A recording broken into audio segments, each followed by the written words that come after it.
If your family being told to eat in the bathroom by your own daughter-in-law in front of everyone you know. Most people would walk away in tears, but I had the power to change everything in a single night. Stay with me, because the twist at the end will leave you breathless. It's a crisp Saturday evening. It's a kind where the air feels just a little bit magical, and the city lights twinkle like they're in on a secret. My son Matthew is turning 35, and to celebrate, he and his wife Lauren have invited the whole family to the fanciest restaurant in town. I'm talking about the kind of place where the valet takes your car with a little bow. The chandeliers look like they belong in a palace, and the waiters glide around in tuxedos, looking as if they've never cracked a smile in their lives. I'd even bought a new dress for the occasion, a deep blue number that made me feel 10 years younger. And I'd spent a little extra time curling my hair just so. After all, it's not every day your only son hits such a milestone. As I walked into the restaurant, I felt a flutter of excitement. The room was buzzing with laughter and the clinking of glasses. I spotted my family at a long, beautifully set table near the window, sunlight streaming in and making the silverware sparkle. There was my sister, my grandkids, a few cousins, and of course, Lauren, sitting at the head of the table, looking like she owned the place. I smiled and waved, expecting to be greeted with the usual hugs and "Happy birthday, Matthew" chorus. But as I approached, something felt off. There was a gap at the table, an empty space where a chair should have been. I looked around, thinking maybe someone had just gotten up to use the restroom, but no. Every seat was filled except for that one glaring spot. I paused, a little confused, and glanced at Lauren. Before I could even open my mouth to ask about the missing chair, she looked up at me with a smirk that could curdle milk. And then, in a voice loud enough for the entire restaurant to hear, she said, "Look, Mrs. Helen, can't you see there's no space? Go eat in the bathroom. You're already used to it." The words hung in the air, sharp and cold, and for a split second the whole room seemed to go silent. Then, as if on cue, a few of the guests, her friends, mostly, started to snicker. Even the waiters paused, unsure whether to laugh or look away.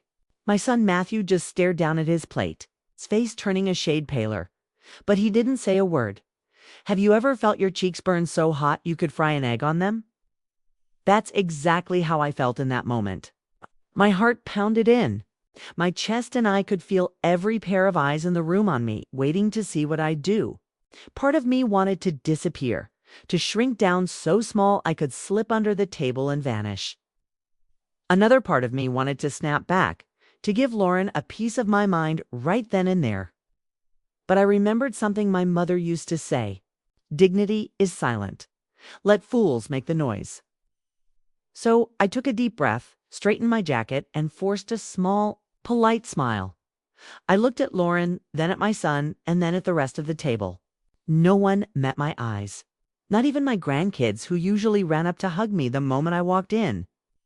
I realized, in that instant, that this wasn't just about a missing chair. It was about respect, or rather, the lack of it. I'd spent years trying to be the perfect mother-in-law, always biting my tongue, always putting everyone else's comfort before my own. I'd laughed off Lauren's little jabs at family dinners, ignored her eye rolls, and let her take over holidays, thinking it was just part of the adjustment. But this was different. This was public humiliation. And it stung in a way I hadn't expected. I could feel the tears threatening to spill, but I refused to give her the satisfaction. Instead, I stood up a little straighter, smoothed my dress, and said as calmly as I could, "Well, I wouldn't want to take up anyone's space." My voice was steady, but inside, I was shaking. Without another word, I turned and walked out of the restaurant, my heels clicking on the marble floor.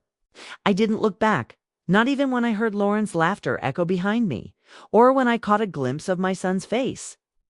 Frozen in shock, as I stepped outside, the cool evening air hit my face, and I let out a breath I didn't know I'd been holding. I felt a strange mix of sadness and relief. Sadness for the family I thought I had, and relief that I'd finally stood up for myself, even if it was just by walking away. I didn't know what would happen next, But I knew one thing for sure. I was done letting anyone, especially Lauren, treat me like I didn't matter. Funny how life works, isn't it? Sometimes the moments that break your heart are the very ones that set you free. And as I walked to my car, head held high, I couldn't help but wonder what would they do when they realized the real party was just beginning. And I was the one holding all the cards. If only they knew what was coming next. I sat in my car for a long moment, hands gripping the steering wheel, watching the golden glow of the restaurant fade in my rearview mirror. My heart was still pounding, but now it wasn't from embarrassment. It was from something else. Something sharper. Spent my whole life being the peacemaker, the one who smoothed things over, who swallowed her pride for the sake of family harmony. But as I sat there, the sting of Lauren's words still echoing in my ears, I realized I was done playing that role. I was tired of being invisible, tired of being the punchline to someone else's joke. And as fate would have it, I was in a unique position to do something about it. You see, what Lauren and, frankly, most of my family ever bothered to ask was what I did before I became just mom or just grandma. They never asked about the years I spent building my company from the ground up, working late nights and early mornings, juggling board meetings and ballet recitals, learning to read a balance sheet as easily as a bedtime story. They never asked how I managed to turn a tiny home-based business into a thriving corporation, or how I'd weathered recessions, betrayals, and more than a few glass ceilings. To them, I was just the woman who brought the potato salad to Thanksgiving and remembered everyone's birthdays. But the truth was, I was the reason they were all sitting in that fancy restaurant in the first place. I took a deep breath, pulled out my phone, and scrolled through my contacts until I found the number I needed. My lawyer, Greg, had been with me since the early days. He'd seen me through every high and low. And he knew better than anyone that when I made up my mind, there was no turning back. The phone rang twice before he picked up, his voice warm and familiar. "Helen, how's the party?" I smiled, though there was no humor in it. "Greg, I need you to do something for me. I want to sell the company. All of it." There was a pause, and I could practically hear him sputtering into his coffee. "Sell it, Helen? Are you sure?" "That's a big move. Never been more sure," I said, my voice steady. "I'm done. It's time." He hesitated, then said, "All right, I'll get the paperwork started." "But Helen, are you okay?" I thought about that for a moment. Was I okay? I wasn't sure. But I knew I was ready. Ready to stop letting other people define my worth? Ready to take back control of my own story? After hanging up, I sat for a moment, letting the weight of the decision settle over me. Felt good, liberating even. I'd spent so many years worrying about everyone else's happiness. But tonight, I was finally doing something for myself. But I wasn't done yet. Not by a long shot. With a little smirk, I dialed the restaurant. The manager answered, his voice polite but distracted, no doubt busy with the chaos of a packed Saturday night. "Hello, this is La Belle Maison. How can I help you?" "Hi, this is Helen Carter. I'm calling about the Carter party, the one in the main dining room. I'd like to cancel the buffet payment." There was a stunned silence on the other end. "Excuse me, ma'am. You heard me. Cancel the payment. The party's over," stammered. "But, ma'am, the food has already been served. I understand. But the bill was supposed to go to my company, and as of tonight, that company is being sold. I'm no longer responsible for the payment. You'll need to speak with my daughter-in-law, Lauren. It's the one who planned the seating arrangements, after all." I could almost hear the gears turning in his head, the panic rising as he realized what this meant. I'll have to speak with the party host." "Please do," I said, my voice sweet as honey. "And thank you for your understanding." I hung up, feeling a sense of satisfaction I hadn't felt in years. It wasn't about revenge. Not. Really, it was about respect. It's about reminding everyone, myself included, that I was more than just a placeholder at the table. I was the one who built the table. Now, I know what you might be thinking. Was it petty? Maybe, but sometimes you have to draw a line. Sometimes you have to remind people that kindness is not weakness, and that the quietest person in the room is often the one with the most power. Back inside the restaurant, I could only imagine the scene unfolding. The manager approaching the table, whispering urgently in Lauren's ear. The confusion, the embarrassment, the dawning realization that the party was over, and that the bill was now her problem. I pictured Lauren's face, the smug smile wiped, clean, replaced by shock and maybe, just maybe, a little humility. I wondered if my son would finally look up from his plate, finally see the woman who had given him everything. Ladies, have you ever wanted to see a room full of people go from smug to stunned in 5 seconds flat? 'Cause that's exactly what happened next. The laughter died, the whisper started, and suddenly, the woman they'd all overlooked was the one calling the shots. As I drove away, the city lights blurring past, I felt a sense of peace settle over me. For the first time in a long time, I wasn't just surviving, I was thriving. And as for Lauren, well, let's just say she was about to learn a very important lesson about underestimating the quiet ones. And me, I was just getting started. Back at the restaurant, the air shifted from celebration to confusion in a matter of seconds. The clinking of glasses and cheerful chatter faded as the manager, a tall man with a nervous twitch in his eye, hurried toward the Carter party. He leaned in close to Lauren, whispering urgently, his face growing more serious with every word. Lauren's smile faltered, her laughter dying on her lips as she glanced around, suddenly aware that all eyes were on her. My son Matthew looked up from his plate, his brow furrowing as he tried to make sense of the commotion. The waiters, who had been gliding gracefully between tables, now moved with frantic energy, whisking away plates and quietly collecting half-eaten meals. The music, which had been a soft, elegant backdrop, came to an abrupt halt, leaving an uncomfortable silence hanging over the room. Guests shifted in their seats, some whispering to each other, others simply staring at the spectacle unfolding before them. The atmosphere, once so full of joy and anticipation, now felt heavy and uncertain, as if everyone was waiting for the next shoe to drop. Lauren's friends, who had been so quick to laugh at her cruel joke, now looked away, their faces flushed with embarrassment. My grandkids, sensing the tension, huddled close to their father, their eyes wide and confused. Matthew, finally realizing something was very wrong, stood up and excused himself, weaving through the maze of tables and out into the lobby. He found me just as I was about to leave, his face a mixture of shock, hurt, and something else maybe. "Regret, Mom? What happened? Why did you do that?" he asked, his voice barely above a whisper.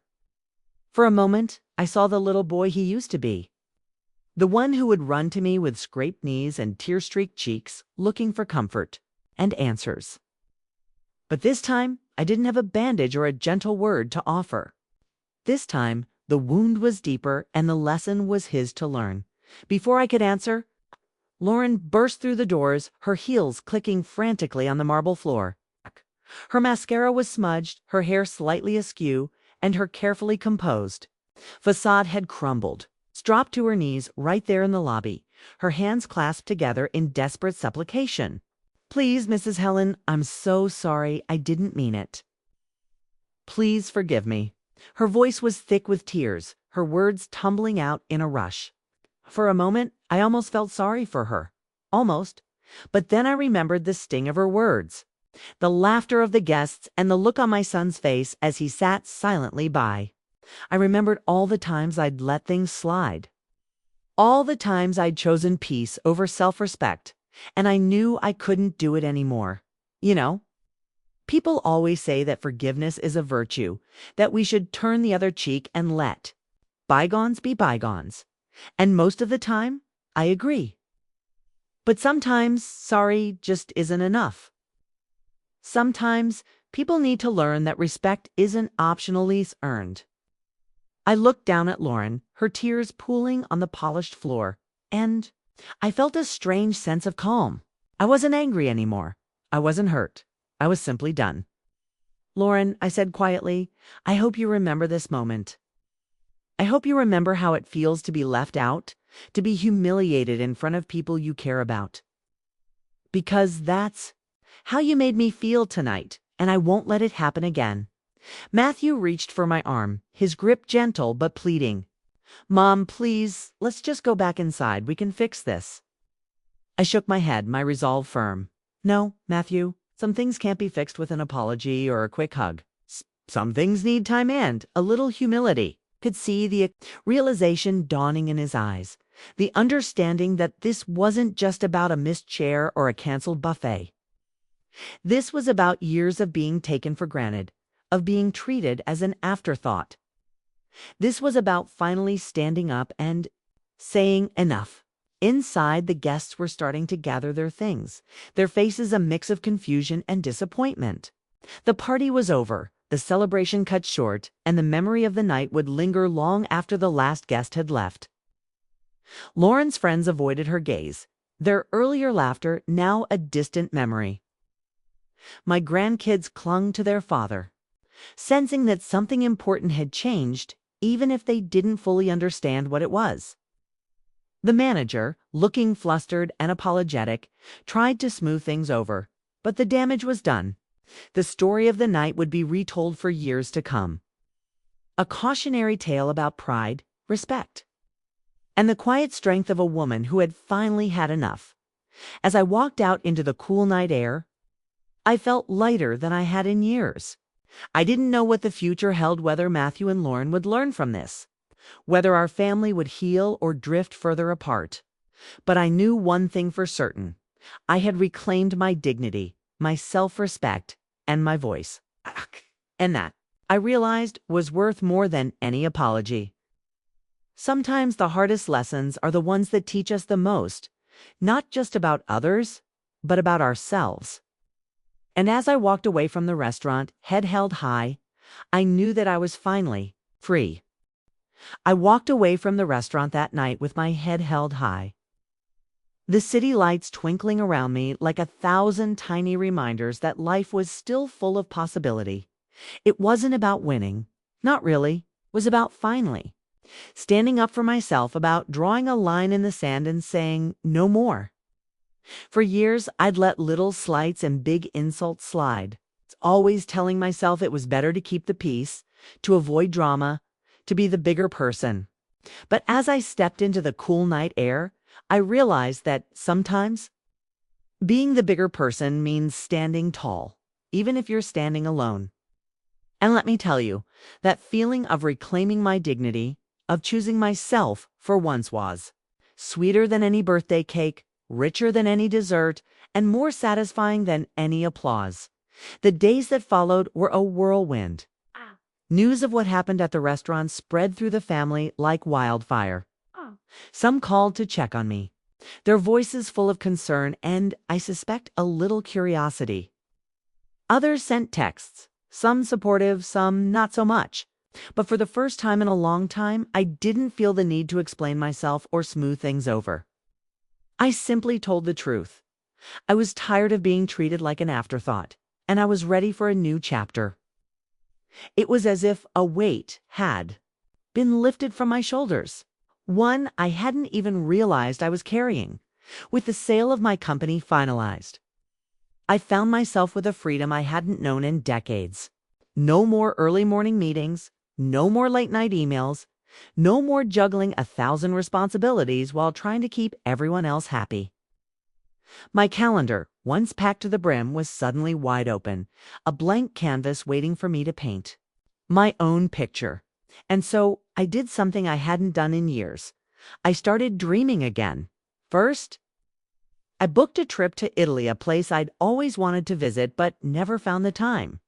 I wandered the cobblestone streets of Rome, marveled at the art in Florence, and ate my weight in pasta on the Amalfi Coast. I laughed with strangers, took photos of sunsets, and even learned a few words of Italian, though my accent left much to be desired. For the first time in years, I felt truly alive, unburdened by expectations or obligations. I was just Helen, no titles, no roles, no baggage. When I returned home, I threw myself into volunteering. I'd always believed in giving back, but now I had the time and resources to make a real difference. I started working with a local women's shelter, helping other women find their voices and rebuild their lives.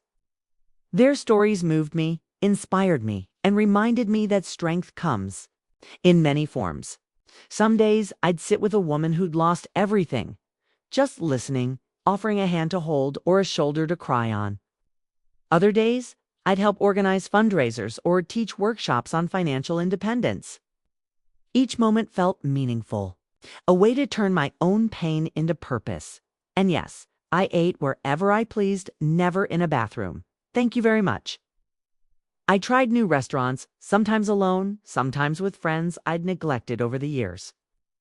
I discovered a love for sushi, developed a mild obsession with French pastries, and even took a cooking class or two.